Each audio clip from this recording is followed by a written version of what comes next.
ছোট পর্দায় সেরা জুটির তালিকায় রয়েছেন সাহেব সুস্মিতা অর্থাৎ কথা এভি জুটি। প্রথম থেকে দর্শকের দারুণ মনে ধরেছে তাদের এই জুটিকে। জলসার ধারাবাহিক কথা বরাবরই টিআরপি তালিকায় নিজের জায়গা ধরে রাখে। কথা ধারাবাহিকে প্রথমবার জুটি বেঁধেছেন সাহেব সুস্মিতা, তাই প্রথম মেগাতেই তাদের জুটি একেবারে সুপারহিট। পর্দায় অগ্নিভ অর্থাৎ কথা এভির রোমান্স দেখে চোখ ফেরাতে পারেন না দর্শক। 17ই নভেম্বর ছিল সাহেবের জন্মদিন।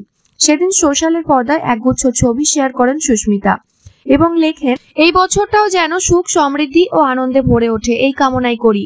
আরো একটা দুর্দান্ত বছরের জন্য তোমায় শুভেচ্ছা জানাচ্ছি। আনন্দে কাটাও বছরটা, আগামী বছর আরো বিশেষ হয়ে উঠুক। এই সমস্ত বইয়ের ভাষা ছাড়াও আমি অন্তরের ভাষা দিয়ে বলতে চাই, শুভ জন্মদিন সাহেব ভট্টাচার্য। আমার ডোরেমন, আমার সুপারম্যান। গোটা পৃথিবী তোমায় আশীর্বাদ দিক, ভালো থাকার, আনন্দে থাকার, ভালোবাসায় থাকার। তুমি যেমনটা তেমনটাই থেকো সারা জীবন। আমার ছেলে মানুষের সহ্য করার জন্য ধন্যবাদ, আর আমার সঠিক পথে চলার শিক্ষা দেওয়ার জন্য কৃতজ্ঞ। সাহেবের জন্মদিনে এমনই মিষ্টি শুভেচ্ছা বার্তা দিয়েছেন অভিনেত্রী। অভিনেতা সাহেব ভট্টাচার্য প্রাক্তন ফুটবলার সুব্রত ভট্টাচার্যের ছেলে। তবু কথার সেটে কখনো সুস্মিতার সাথে খেলাধুলো নিয়ে আলোচনা হয়নি। কিন্তু এমন তো হতেই পারে, বাংলায় ফুটবলারের জীবনী নিয়ে ছবি তৈরি হলো, আর সেখানে যদি সাহেব ভট্টাচার্য নির্বাচিত হয়, তখন কার চরিত্রে দেখতে চাইবেন এভিকে? এই প্রশ্নের উত্তরে অভিনেত্রী সুস্মিতা বলেন, সাহেব তার বাবা মানে সুব্রত ভট্টাচার্যের ভূমিকাতেই ওকে দেখতে চাইবো। তারপরে হাসতে হাসতে অভিনেত্রী বলেন, সাহেবটা কি রাজি হবে? এরপর নায়িকা ধারাবাহিক শুরুর দিনগুলোতে ফিরে যান।